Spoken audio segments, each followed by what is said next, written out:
We didn't forget your birthday, we just didn't care. My dad said those words while throwing my homemade birthday cake onto the kitchen floor. Buttercream frosting, the same recipe my mother used before cancer took her, splattered across the tiles I had mopped that morning. Behind him, my stepbrother Marcus laughed with his mouth full of the steak dinner I had spent 4 hours preparing, for his friends, on my birthday. Now clean up the kitchen, Dad added, already walking away. I am Bianca, 24 years old. What my family didn't know was that I had been managing our home security system for 3 years. 4 cameras, 90 days of footage, and a hard drive in our garage that held secrets dark enough to destroy everything my golden child stepbrother had built, including his $47,000 engagement. If you're watching this, please subscribe and let me know where you are watching from. From the outside, our house looked like something from a real estate magazine. 4,200 square feet in Cherry Hills Village, a suburb south of Denver, where the lawns were always trimmed and the neighbors waved from their BMWs. Picture perfect. But picture perfect is just another word for well hidden. My mother, Catherine, died of breast cancer when I was 11. Stage 4. By the time they found it, she had 6 months. She spent those months teaching me how to cook her recipes, braiding my hair, telling me I was stronger than I knew. I didn't believe her then. I spent years not believing her. 14 months after her funeral, my father married Linda Sullivan. Linda came with 2 children from her first marriage, Marcus, who was 14 at the time, and Chelsea, who was 12, the same age as me. Within a week of the wedding, I was moved from my bedroom on the second floor to the basement. The room my mother had painted lavender because it was my favorite color became Chelsea's walk-in closet. She needs the space, Linda explained with a smile that never reached her eyes.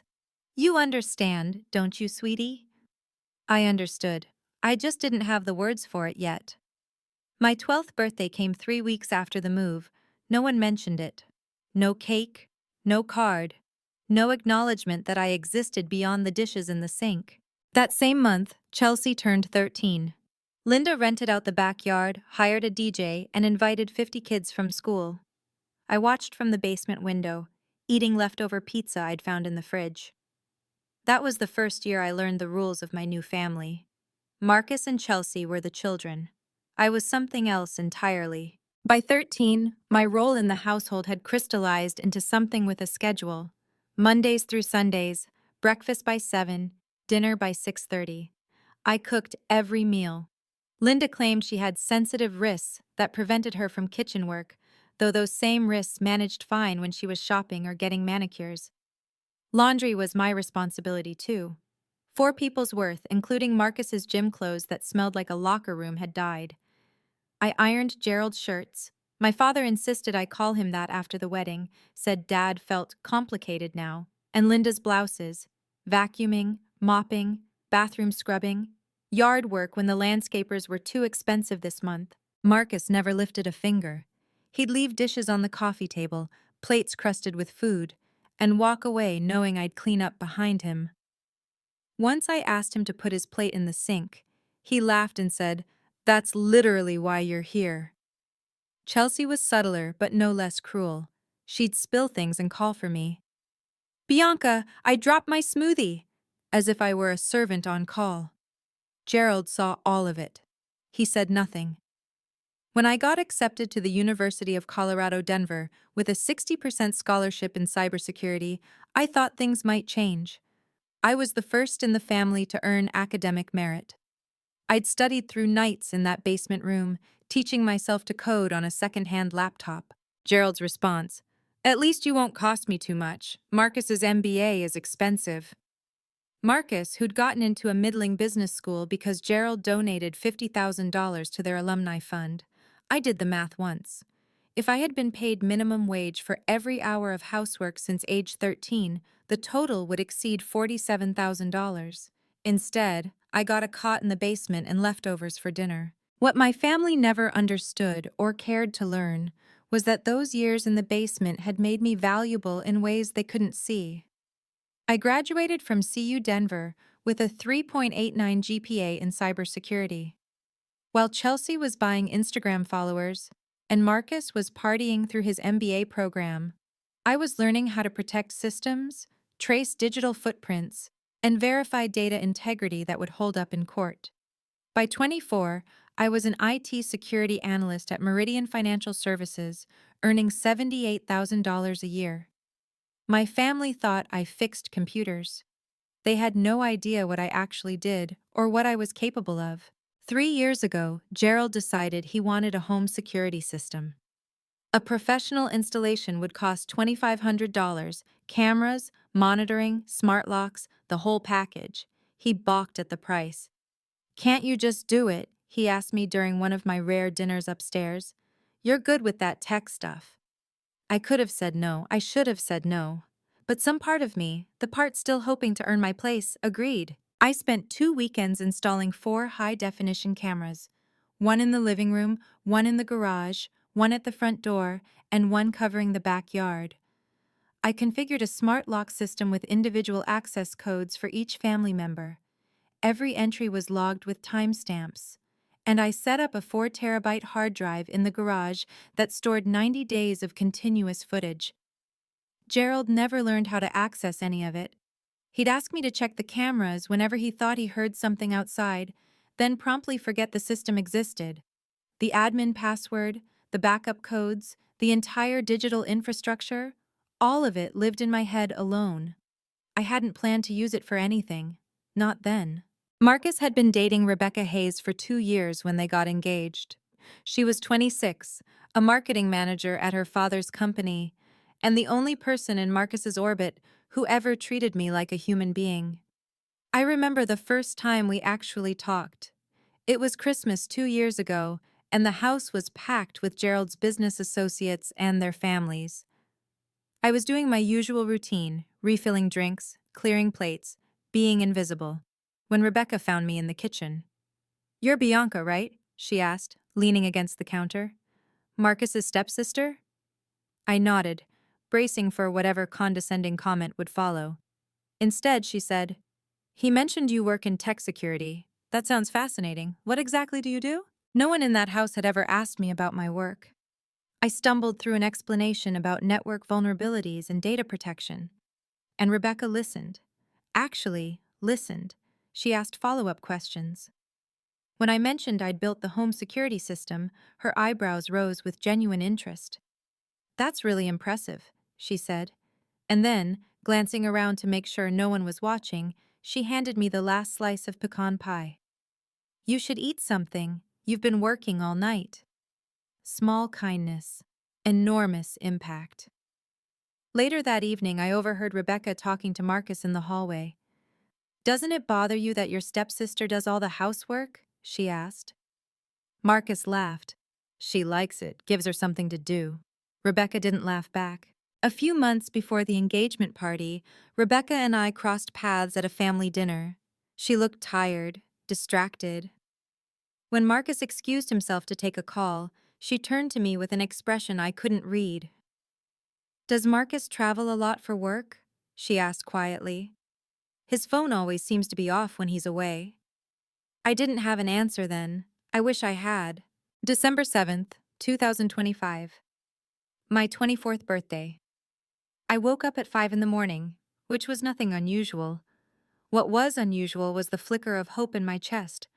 Hope I knew better than to trust, but couldn't quite extinguish. 1 week earlier, Linda had pulled me aside after dinner.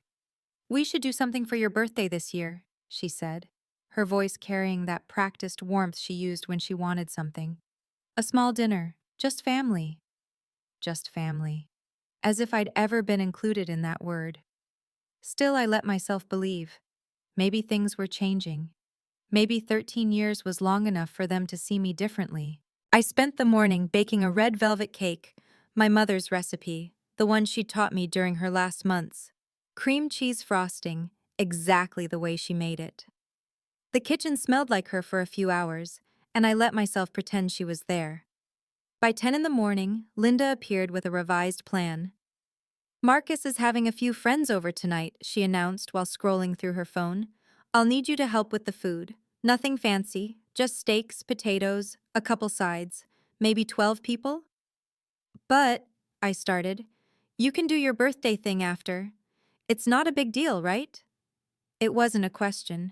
By 2 in the afternoon, I had prepared beef tenderloin, garlic mashed potatoes, roasted asparagus, Caesar salad, and fresh dinner rolls. 12 servings of food I wouldn't be sitting down to eat. Gerald came home at 5. He walked past me in the kitchen without a word. No happy birthday, no acknowledgement that December 7th meant anything at all. I put my red velvet cake in the refrigerator, telling myself I'd bring it out after dinner. I still believed it then. That was my mistake. The guests arrived at 7. 12 of Marcus's friends, mostly colleagues from Gerald's company, and people he'd met during his 1 year of MBA school before quietly dropping out. A fact I'd later learn that no one in the family besides Marcus knew. I answered the door, took coats, offered drinks. When Marcus introduced me to the group, he gestured vaguely in my direction and said, "That's just Bianca. She lives in the basement." One of the men, mid-30s, slicked back hair, the kind of confidence that comes from never being told no, looked me up and down. "Is she the maid?" Marcus grinned. "Basically, yeah." Everyone laughed. I kept my face neutral and asked if anyone needed a refill. For 3 hours I served, poured wine, cleared plates, refilled bread baskets, fetched extra napkins when someone spilled. Gerald sat at the head of the table, holding court about his construction company's latest contracts. Linda complimented the meal as though she'd made it herself. "The tenderloin is divine," one guest remarked. "Thank you," Linda replied smoothly. "Family recipe." I said nothing. What was there to say? Chelsea appeared briefly to snap photos for her Instagram. I watched her frame the shot carefully. Gerald, Linda, Marcus, and 2 of his better-looking friends. The caption would probably mention family dinner with a heart emoji. I wasn't in any of the pictures. I never was. Rebecca wasn't there. When I'd asked Marcus earlier where his fiancée was, he'd waved off the question. "Work thing, she's busy." Something about the way he said it nagged at me. Rebecca was meticulous about appearances, about supporting Marcus at events. Her absence felt wrong, but I had tables to clear and dishes to wash. I filed the thought away and kept moving. It was almost 10 when I finally allowed myself to hope again. I stood at the kitchen sink, hands submerged in soapy water, listening to the laughter from the dining room. The sound was muffled by distance and walls, but I could pick out Gerald's booming voice, Marcus's performative charm, Linda's practiced delight. They were a family in there. I was the help. 13 years. I did the math in my head because numbers were easier than feelings. 13 years of waking up early. 13 years of cooking meals I was rarely invited to eat. 13 years of birthdays that passed without candles or songs, or anyone saying my name with affection. I thought about my mother. What would she say if she could see this? She would be heartbroken. She would be furious. She would tell me I deserved more than a basement room and silence on my birthday. The thought hit harder than expected. I gripped the edge of the sink, steadying myself. Daniel, my colleague at Meridian, the closest thing I had to a real friend, had said something to me last month over coffee. "You can't keep setting yourself on fire to keep people warm who wouldn't lift a finger if you were freezing." I'd laughed it off then. It didn't feel funny now. If I kept silent, what would I lose? The same things I'd been losing for 13 years, my dignity, my sense of self, my belief that I mattered. And Rebecca. If I stayed quiet about whatever was making her uneasy, she would marry Marcus, never knowing who he really was. She would have children with him, build a life with him, and discover the truth when it was too late. Rebecca, who had given me pie when no one was looking, who had asked about my work like it mattered. I scrubbed the last plate and set it in the rack. It was time to get my cake. I dried my hands, smoothed down my shirt, and opened the refrigerator. The red velvet cake sat on the middle shelf, exactly where I'd left it. 3 layers, cream cheese frosting swirled in peaks. My mother's recipe, made with my hands, for my birthday that no one had remembered. I carried it into the dining room. The conversation faltered as I set the cake on the table. Marcus looked up from his whiskey with something between confusion and annoyance. Linda's smile froze. Gerald set down his glass. I made this, I said, hating the tremor in my voice. It's my birthday today. Silence. 12 pairs of eyes on me. Then Gerald laughed. Not a kind laugh. Not an, oh, we forgot, how silly laugh. A cold, dismissive sound that made my stomach drop. We didn't forget your birthday, Bianca, he said, leaning back in his chair. We just didn't care. Marcus snorted. Seriously? You're doing this now? I stood frozen, the cake between us. Gerald reached across the table, grabbed the edge of the cake plate, and pushed it off the table. It hit the floor with a wet thud. Red velvet crumbled. Cream cheese frosting splattered across the hardwood, the same hardwood I had mopped that morning. Now clean up the kitchen, Gerald added, already turning back to his guests. Chelsea giggled from the corner. Maybe next year, basement girl. A few of the guests looked uncomfortable. One man, an older gentleman I recognized as a potential business partner, watched Gerald with an expression that might have been disgust. But no one spoke up. No one intervened. I looked down at my mother's cake, destroyed on the floor. Something inside me shifted, cracked, broke free. I knelt down and began to clean. But not because they told me to, because I needed time to think. I wiped frosting from the hardwood in slow, deliberate strokes. My hands weren't shaking anymore. That surprised me. After 13 years of swallowing my anger, I'd expected tears, hysteria, the kind of breakdown they probably wanted so they could call me dramatic and dismiss me entirely. Instead, I felt something cold and clear crystallizing in my chest. They want you to cry, I thought. They want you to beg. Don't give them either. From the dining room, I heard Gerald's voice, smooth and apologetic, but not to me. She's always been emotional. Her mother coddled her too much before she passed. My hands stopped moving. He was blaming my mother. My dead mother, who had spent her final months teaching me to be strong. Who had loved me fiercely and completely and without condition. That was the line. I finished cleaning in silence, every movement precise, every breath controlled. When the last smear of red velvet was gone, I stood, gathered the trash, and walked back through the dining room. The kitchen is clean, I said, my voice flat. Gerald didn't look up. Good. You can go to bed now. I didn't respond. I walked past the table, past the guests who wouldn't meet my eyes, past Chelsea's smirk and Marcus's indifference. I didn't go to bed. I went to the garage.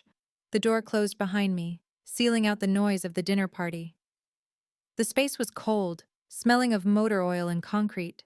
Gerald's BMW gleamed under the fluorescent lights, next to Linda's Mercedes, next to the empty spot where my 8-year-old Honda lived. But I wasn't looking at the cars. I was looking at the metal cabinet in the corner, the one housing the security system, the one only I could access. I pulled out my keys and unlocked it. The cabinet door swung open, revealing the neat arrangement of equipment I'd installed 3 years ago. Router, network switch, and the Seagate 4 TB hard drive that recorded everything. My hands moved on autopilot. I'd checked this system hundreds of times, but tonight felt different. Tonight I was looking for something specific. I connected my laptop to the hard drive and began scrolling through the footage archive. 90 days of recordings, 4 cameras, thousands of hours. I started with tonight. There it was, Gerald throwing my cake, the frosting spreading across the floor, my face expressionless as I knelt to clean. Timestamp, December 7th, 2025, 10:14 p.m. Evidence of humiliation. Useful, maybe for my own records. A reminder if I ever weakened of why I left. But that wasn't what made me stop breathing. I scrolled backward through the timeline. November, October, September. Looking for nothing in particular, just looking. And then I found it. November 23rd, 2:47 p.m. The whole family had gone to visit Marcus's grandmother in Colorado Springs. I'd stayed behind because someone needed to watch the house, which meant I wasn't invited. On the living room camera, the front door opened. Marcus walked in. Behind him, a woman. Not Rebecca. Blonde hair, pencil skirt, high heels. I recognized her. Jessica Palmer, the marketing coordinator at Gerald's company. I'd seen her at office parties, always hovering near Marcus, always laughing too loudly at his jokes. On the screen, Marcus pulled her close. Their mouths met. His hands moved to places that left no room for misinterpretation. They disappeared toward the hallway, toward the guest bedroom. My stomach turned. I checked the smart door log. Marcus's personal code had unlocked the front door at 2:41 p.m. Jessica had no code. He'd let her in himself. I kept searching. There had to be more. 7 times. In 90 days of footage, Marcus had brought Jessica Palmer to the house 7 times. The pattern was sickeningly consistent. Always when the family was away, always during what Linda called Marcus's work-from-home days. I exported the 3 clearest video clips onto a USB drive. The timestamps were embedded in the footage, automatically generated by the system I had built. November 2nd, 1:17 p.m. November 16th, 3:42 p.m. November 23rd, 2:47 p.m. Each one showed faces clearly. Each one showed behavior that required no interpretation. Then I pulled the smart door logs. Every entry to the house was recorded with the individual access code used. Marcus's code, 4729, appeared 7 times during hours when no one else was home, each instance followed by the front door camera capturing Jessica's arrival within minutes. The metadata was forensic grade.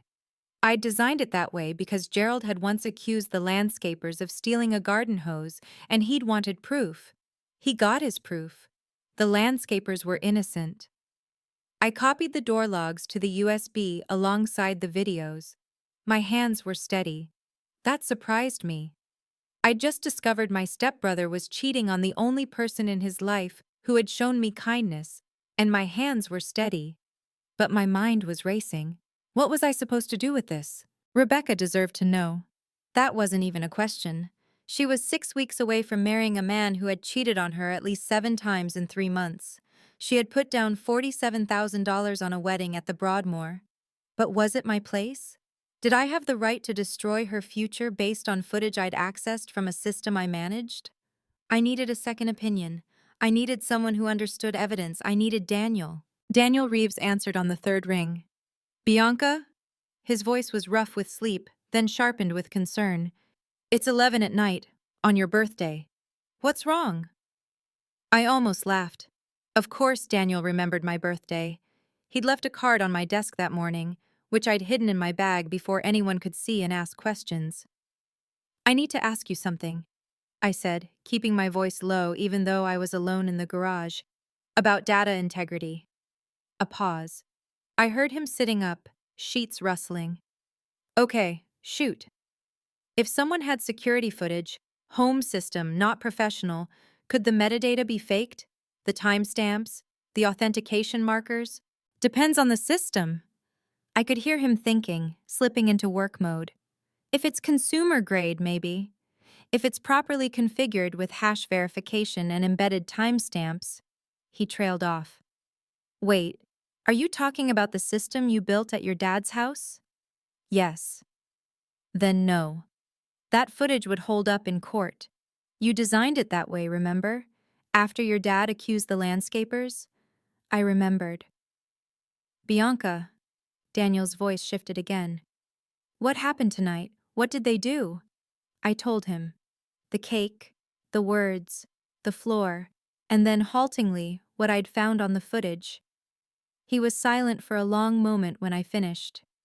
You're going to tell Rebecca, he said. It wasn't a question. I'm thinking about it. Good. Another pause. Whatever you're planning, make sure it's for the right reasons. Not revenge, not anger. The right reasons. Someone who is kind to me deserves to know the truth, I said. That's the only reason I need. Then you already know what to do. I heard him exhale. And Bianca, I'm proud of you for finally choosing yourself. The words hit harder than I expected. After hanging up with Daniel, I sat in the garage for a long time. The USB drive was warm in my palm. 3 videos, 7 door logs, evidence that could end a $47,000 engagement. Who was I to interfere? The question circled in my mind. Marcus was awful to me, yes. But this wasn't about Marcus. It was about Rebecca. A woman who had shown me kindness when no one else would, who was about to bind her life to a man who had betrayed her at least 7 times that I knew of. Wasn't silence its own form of betrayal? I thought about what Rebecca had said at that family dinner months ago. Does Marcus travel a lot for work? His phone always seems to be off when he's away. She already suspected. She just didn't have proof. I could give her proof. The question was whether I should. My mother's voice came to me then, faint but clear. Always tell the truth, Bianca, even when it's hard, especially when it's hard. I opened my laptop. The email took me 20 minutes to write. I rewrote it 4 times, trying to find words that weren't accusatory, weren't vindictive, weren't anything except honest. The final version. Rebecca, I debated sending this because I know it will hurt. But you once told me you wanted honesty above everything.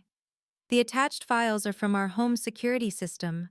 Timestamps and metadata are authentic. I can verify the data integrity professionally if needed. I'm sorry. Bianca. I attached the 3 video files and the door log screenshots. My hand hovered over the send button. This would destroy Marcus. It would enrage Gerald. It would end whatever fragile tolerance my family had for my existence. But Rebecca deserved the truth. I pressed send. The timestamp read 11:47 p.m., December 7th, 2025. I woke at 6 the next morning, same as always. The house was quiet. Gerald and Linda were still asleep. They never rose before 8 on weekends. Marcus had crashed in his old room after the party, probably too drunk to drive back to his company-funded apartment downtown. I made breakfast. It sounds absurd now. Hours after sending an email that would detonate my stepbrother's life, I was standing in the kitchen making eggs and bacon like nothing had changed. But routine was armor. As long as I moved through the motions, no one would suspect. By 8:30, the family drifted downstairs. Gerald sat at the head of the table, reading the Denver Post on his tablet.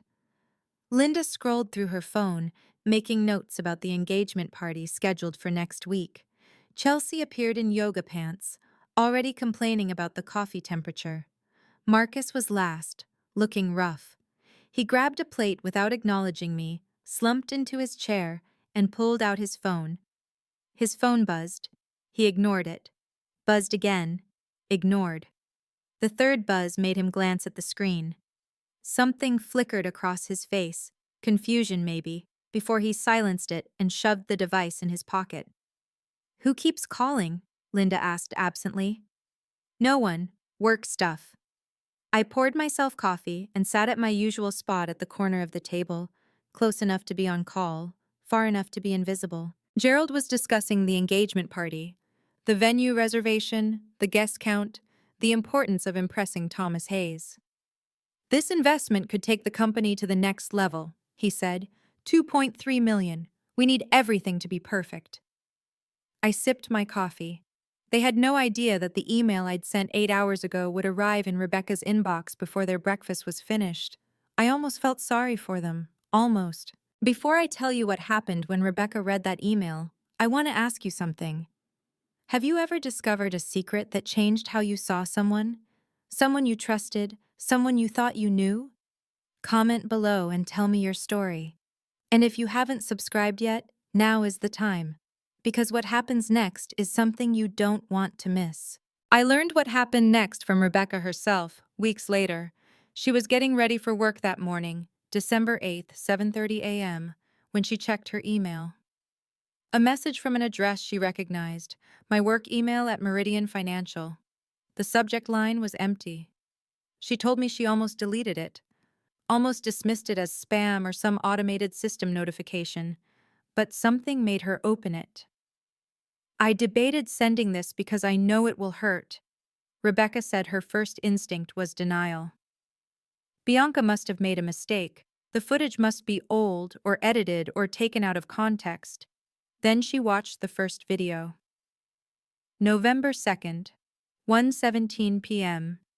Marcus and Jessica Palmer in the living room of the house where Rebecca had eaten Thanksgiving dinner 3 weeks later. She watched the second video, then the third. She pulled up the door log screenshots. 7 entries. Marcus's personal access code. Times and dates when he'd told her he was at the office or at the gym or visiting clients out of town. Her phone fell out of her hands. For a long moment, Rebecca said, she just sat there, not crying, not screaming, just sitting with the weight of the truth settling into her bones. Then she called Marcus, straight to voicemail. She called again. Voicemail. 3 more times. Finally a text. Busy, call you tonight. Rebecca stared at the message. 3 words from the man she was supposed to marry in 6 weeks. The man who had promised to love and honor her. The man who had been sleeping with his coworker in his father's house while she planned their wedding. She didn't call again. She began to plan. December 15th, 2025, 7 p.m. The Capitol Grill in downtown Denver had been transformed for the Monroe Hayes engagement celebration. Gerald had reserved the private dining room, 3,000 square feet of mahogany paneling, crystal chandeliers, and floor-to-ceiling windows overlooking the city lights. The bill for the evening would exceed $15,000. 85 guests filled the space. Business partners, country club acquaintances, Gerald's construction company executives, Thomas Hayes's marketing firm leadership, everyone who mattered in both families' social orbits. I was there too. Not as a guest, never as a guest, but as the designated family photographer. Also presumably as backup if the catering staff needed help. I wore the only dress I owned that wasn't for work, a simple black sheath I'd bought at a consignment store 2 years ago. Chelsea had looked me over when I arrived and laughed. That's what you're wearing? To an engagement party? I didn't respond. I had other things on my mind. The room hummed with expensive perfume and strategic networking. Gerald worked the crowd, shaking hands, slapping backs, laughing too loudly at jokes that weren't funny. He was performing tonight, showing Thomas Hayes the kind of family his daughter was marrying into. Thomas Hayes stood near the bar, a silver-haired man with sharp eyes and a reputation for ethical business practices.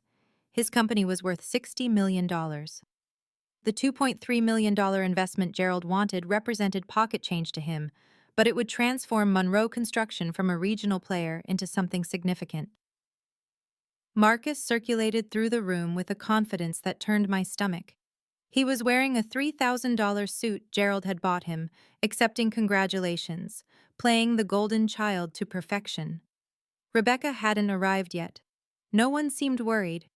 The bride-to-be was probably just running late. Traffic, last-minute wardrobe decisions. I knew better, something was coming. At 7:30, the doors to the private dining room opened. Rebecca walked in alone.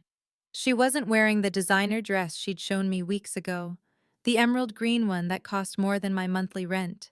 She was in jeans, a white blouse, minimal makeup. Her eyes were red-rimmed but dry. The room went quiet in stages, conversations dying like candles in a sudden wind.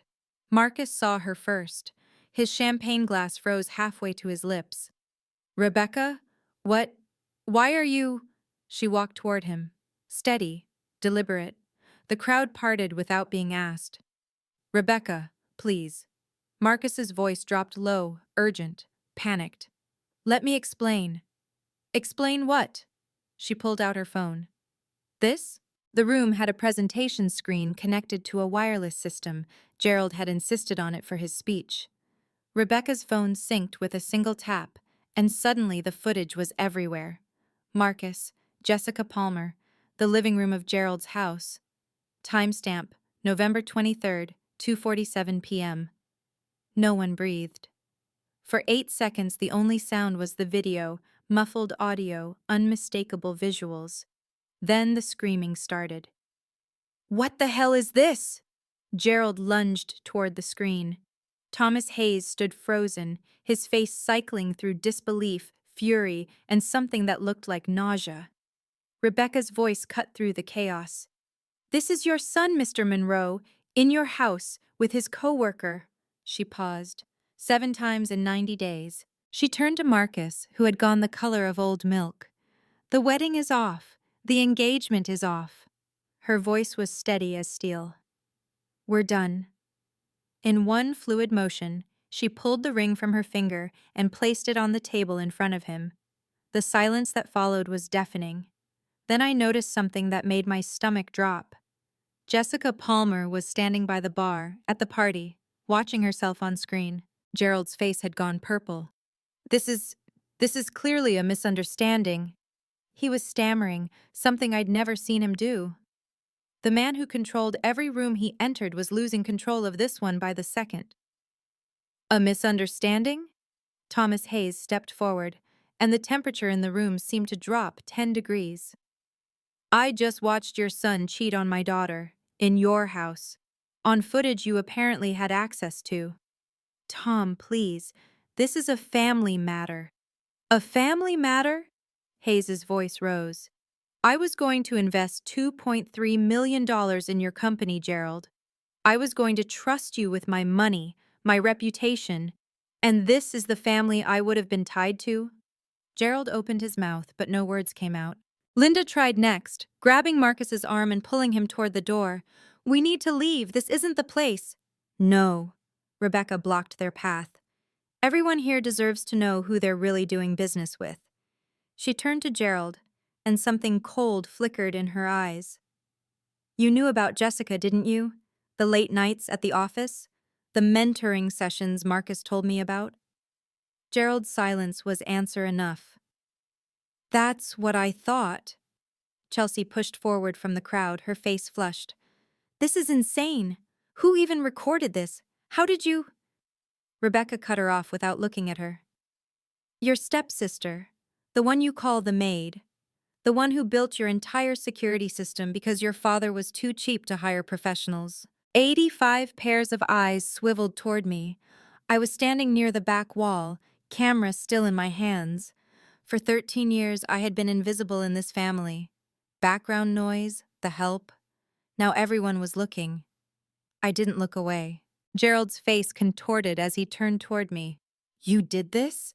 His voice cracked with a rage I'd never heard directed at me so openly, though it had always been there underneath. "You betrayed your own family?" I set the camera down on a nearby table. My hands weren't shaking. "No, Dad." The word felt strange on my tongue after years of Gerald. "I told the truth to someone who deserved it." Marcus stepped toward me, fists clenched. "You ruined my life."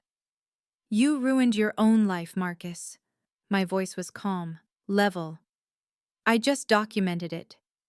Linda inserted herself between us, her face twisted with fury. "We took you in. We gave you a home. You gave me a basement room and 13 years of unpaid labor." The words came out measured, practiced in my head 1,000 times. "That's not a home. That's servitude." The room was utterly silent. 85 people frozen, watching a family implode. Gerald tried one more time. "Your mother would be ashamed of you." Something shifted in my chest. Not anger. That was too hot for what I felt. This was cold. Clear. Final. "My mother loved me," I said. "You blamed her for that, and you spent 13 years trying to make me pay for it." I picked up my bag from where I'd left it by the wall. "She would be ashamed of what you've become." I turned to Rebecca, who was watching me with an expression I couldn't quite read. Gratitude, maybe. Or recognition. One survivor seeing another. "I'm sorry I couldn't tell you sooner," I said to her. "I didn't have proof until last week." Rebecca nodded once. "Thank you, Bianca, for being honest when no one else was." I walked toward the door. Before I reached the exit, Thomas Hayes's voice stopped me. "Wait." He wasn't talking to me. He was walking toward Gerald, and every step seemed to add weight to the silence. Tom! Gerald's voice had shifted, pleading now, stripped of its usual authority. Let's talk about this privately. The investment, the partnership, none of this has to affect? Hayes stopped directly in front of Gerald. You want to talk about what this affects? He gestured around the room. I was going to write you a check for $2.3 million, Gerald. I was going to bet my reputation on your company, on your family. I can explain. Explain what? That your son is a cheater? That you covered for him? That you treat your own daughter like hired help while your stepchildren get Porsches and corner offices? Hayes shook his head slowly. I've built my entire career on knowing who to trust, and I clearly can't trust you. Gerald's face crumbled. Tom, please. The deal is off. Hayes's voice was flat, final. And I'll be advising my contacts in the Denver business community to reconsider any dealings with Monroe Construction. He turned to Rebecca, his expression softening. Let's go, sweetheart. You've said what you needed to say. Rebecca paused at the door. She looked back at me one more time. A small nod, weighted with meaning, and then they were gone. The room began to empty. Guest after guest slipped out, avoiding Gerald's desperate attempts to salvage conversations. I watched a man I recognized, another potential investor Gerald had been courting, shake his head and leave without a word. In 20 minutes, the 85 guests had dwindled to a dozen. The $15,000 party had become a wake for a future that would never exist. I didn't stay to watch the rest. I was almost at the elevator when I heard it. Raised voices echoing from the private dining room. Against my better judgment, I paused. Through the partially open door, I could see Jessica Palmer pressed against the back wall of the room, her face ghost white. She'd been trying to slip out unnoticed, but someone had recognized her from the footage. Carol Whitmore, Monroe Construction's HR director, stood in front of her with a tablet in hand. Carol had been one of the first people to show me basic kindness when I occasionally visited the office as a teenager. She was also known for taking company policy very seriously. Jessica, Carol's voice was professional but sharp. I'm going to need you in my office, Monday morning, 8 a.m. Carol, this isn't, I can explain. The footage shows interactions during business hours, on days when your time card indicated you were working remotely. Carol's eyes were cold. This is a clear violation of Section 12 of the Employee Handbook. Misuse of company time, inappropriate workplace relationship. We'll discuss the details on Monday. Marcus stepped forward. It wasn't her fault. Stay out of this, Marcus. Carol didn't even look at him. You're not exactly in a position to help anyone right now. Jessica's composure finally cracked. She spun toward Marcus, mascara starting to run. You told me you were going to break it off with her. You said you were unhappy, that the engagement was a business arrangement. Shut up, Jessica. Marcus's voice was low, panicked. Just shut up. One of the remaining guests, an older man I recognized as a longtime contractor for Gerald, shook his head audibly. Some party, Gerald. Really showed us who your family is. Gerald said nothing. For once, he had nothing to say. I pressed the elevator button and didn't look back. I made it to the lobby before Gerald caught up to me. Bianca! His footsteps echoed on the marble floor.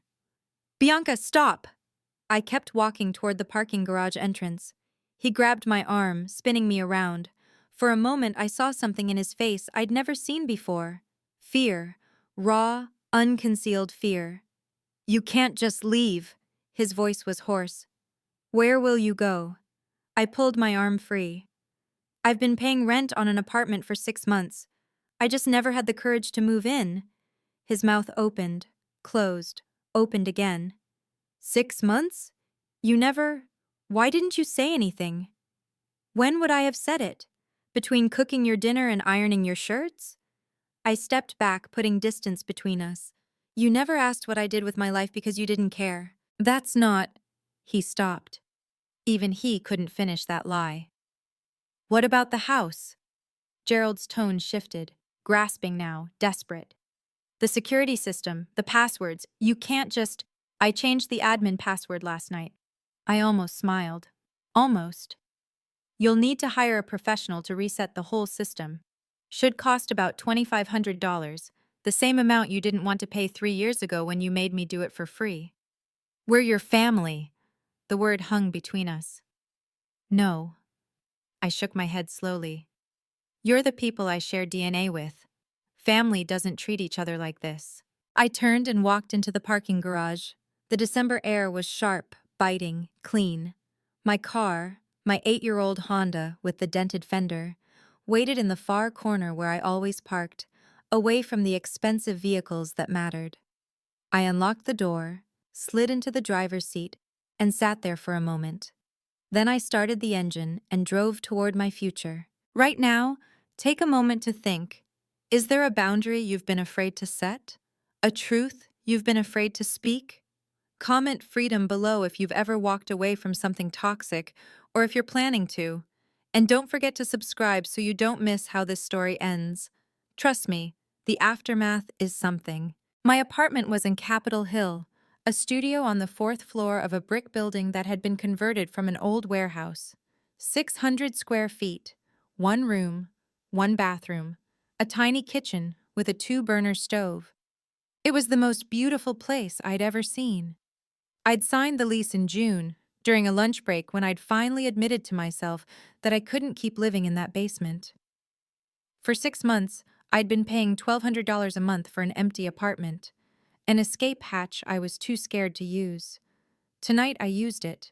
The space was barely furnished, a bed I'd bought from a secondhand store, a small desk for my laptop, a single chair, no decorations, no photos, nothing that made it feel like home yet, but it was mine.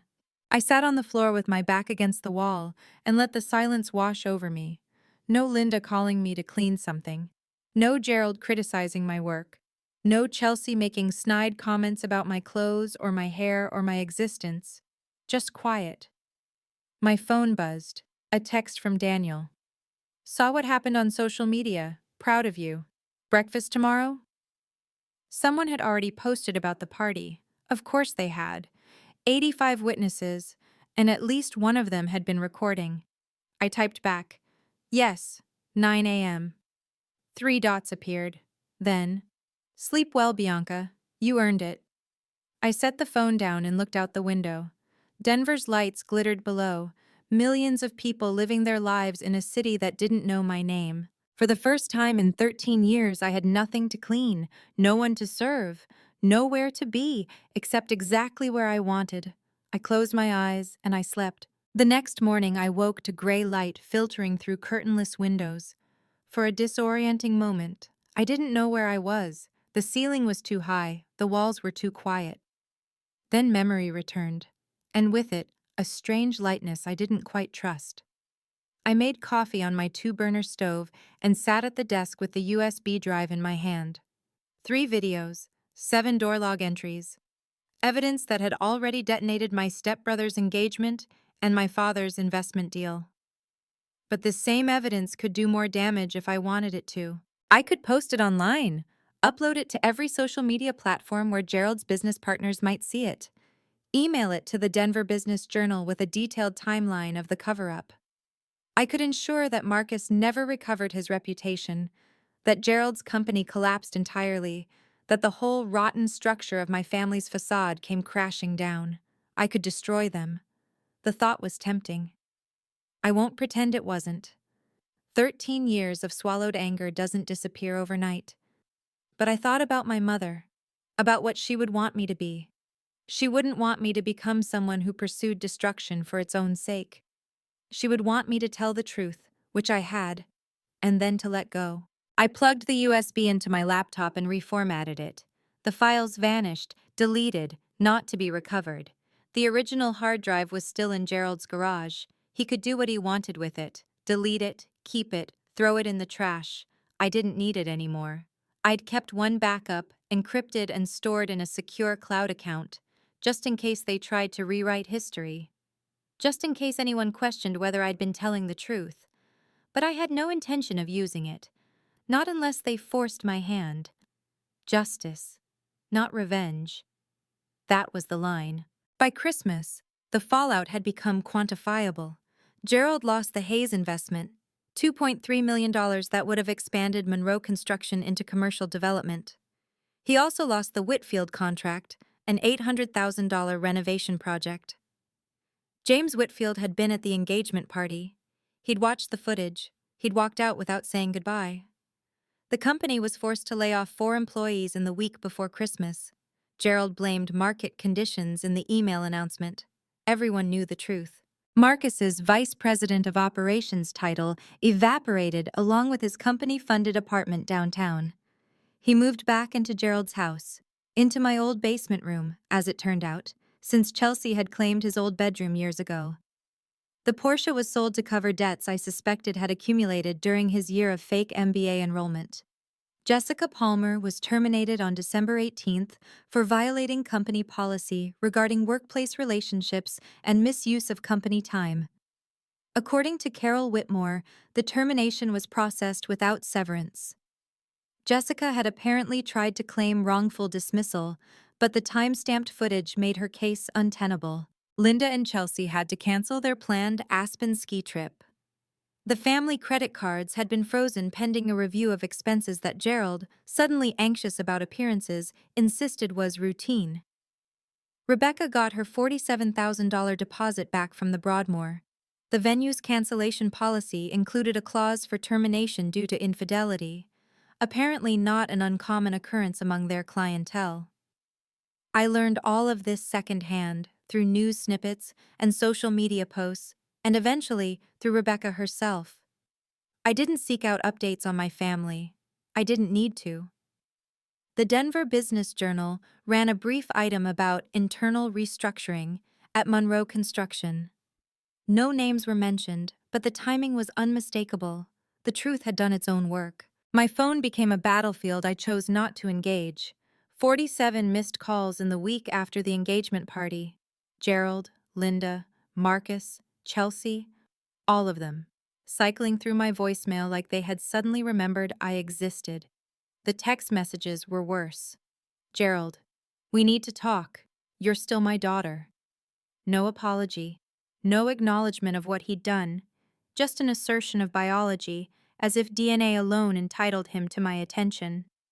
Linda, this is affecting the entire family. I hope you're happy with what you've done. Classic Linda.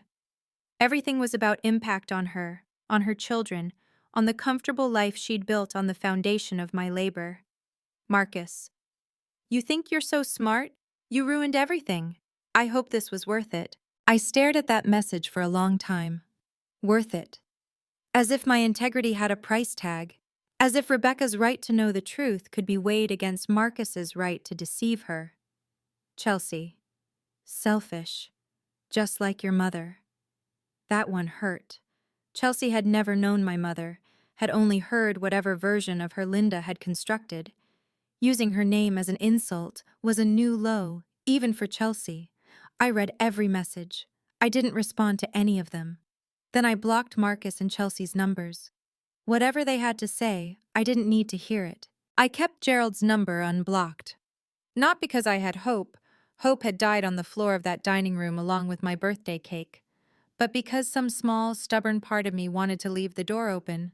Just a crack. Just in case he ever became capable of genuine remorse. He hadn't called again since the first week. I wasn't surprised. Daniel was already at the coffee shop when I arrived. A small place near Meridian's downtown office, all exposed brick and mismatched furniture. He'd ordered me a vanilla latte exactly how I liked it. So, he slid the cup across the table as I sat down. How does freedom feel? I wrapped my hands around the warm ceramic. Weird. Good weird. Like I forgot how to breathe normally and just remembered. He nodded slowly, watching me. Daniel had this way of looking at people. Direct, but not invasive.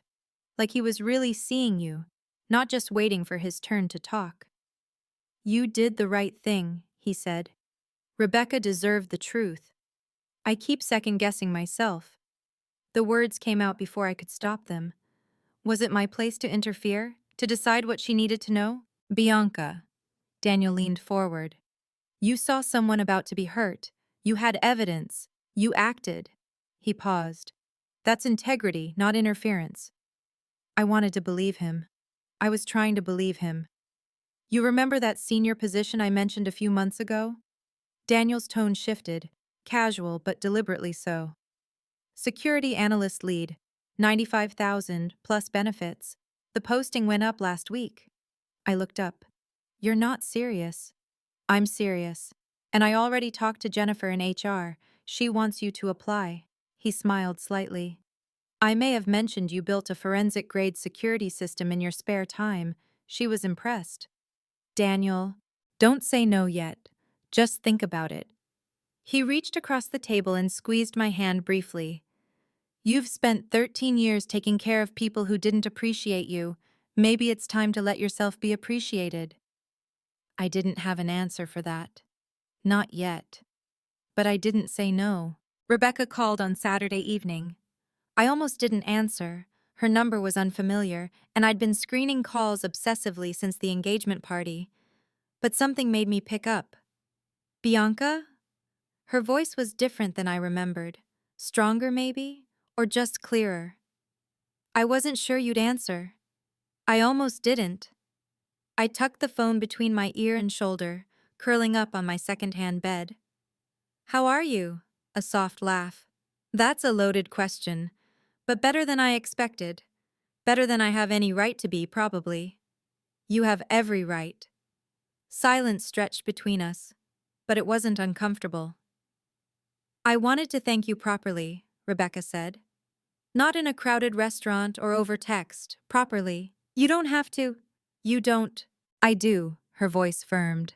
I keep thinking about what would have happened if you hadn't sent that email. I would have married him in 6 weeks. Had children with him, probably. Built an entire life on a lie. You would have figured it out eventually. Maybe, in 5 years, in 10, after we had kids and mortgages and a life I couldn't easily walk away from. She paused. You saved me years of my life, Bianca. That's not nothing. I didn't know what to say to that, so I said nothing. My dad's hiring for a marketing position, Rebecca added, her tone lightening slightly. Junior level, but good growth potential. I'm not offering it to you or anything. I just thought, if you knew anyone looking, I'll keep it in mind. Good. Another pause. And Bianca, if you ever need anything, a reference, a connection, someone to grab coffee with, I mean it. Thank you, Rebecca. Thank you for being honest when no one else was. She hung up, and I sat in the quiet of my apartment, feeling something I hadn't felt in years. Validated. 3 months after the engagement party, I barely recognized my own life. The promotion came through in February. Senior IT security analyst at Meridian Financial Services, $95,000 a year, plus a bonus structure I was still wrapping my head around.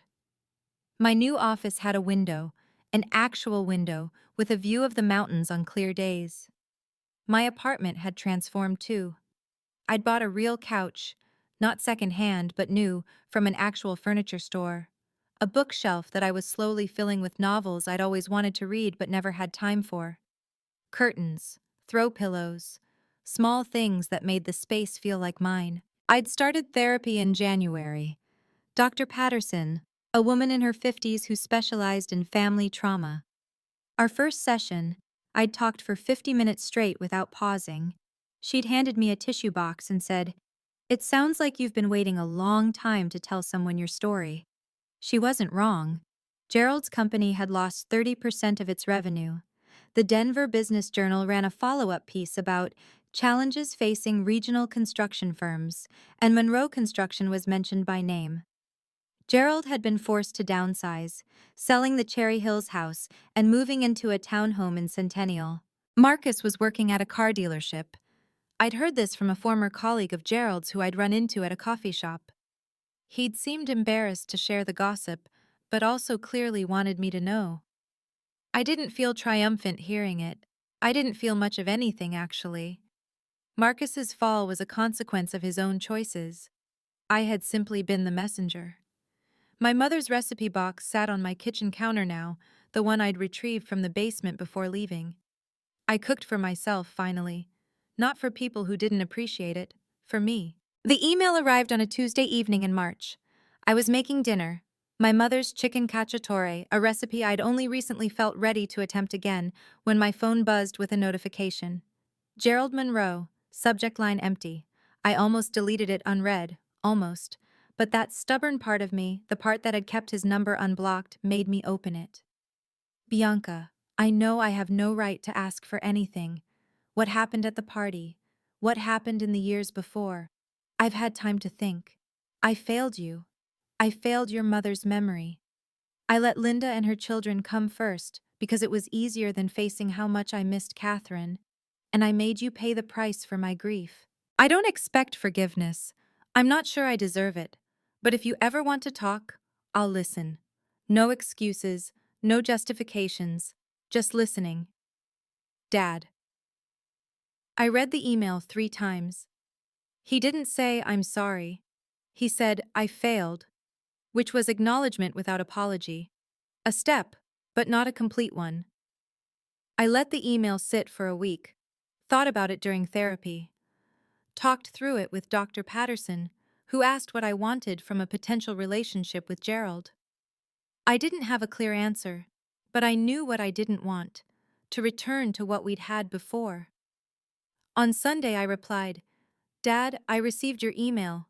I'm not ready to talk yet, but I'm open to the possibility. Someday. When and if that happens, it will be on my terms, in a public place and with clear boundaries. If that's something you can accept, let me know." Bianca. I pressed send before I could overthink it.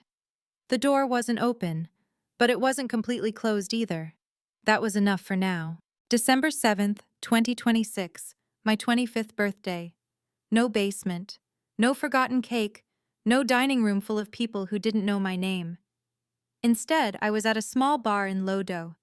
Low lighting, good music, mismatched chairs that somehow worked together.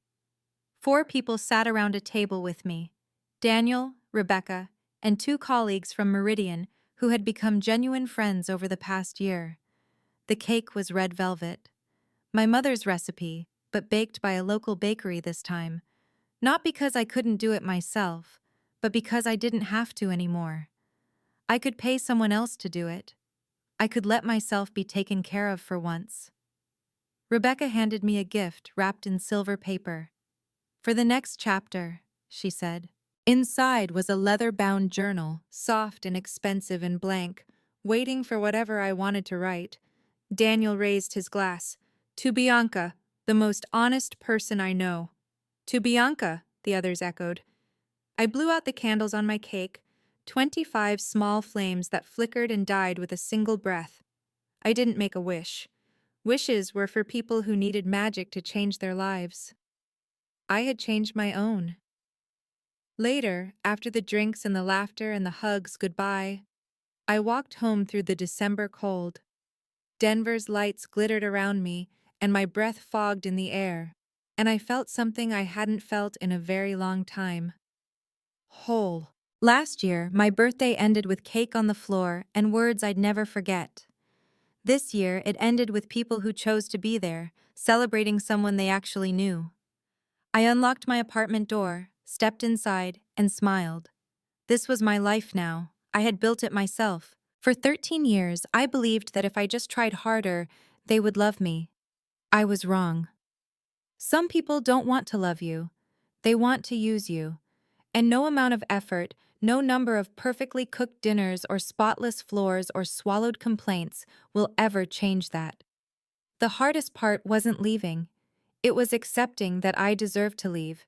If you're watching this and you recognize yourself in my story, if you're the one who gives and never receives, who works and never gets thanked, who waits for birthdays that never come, I want you to know something.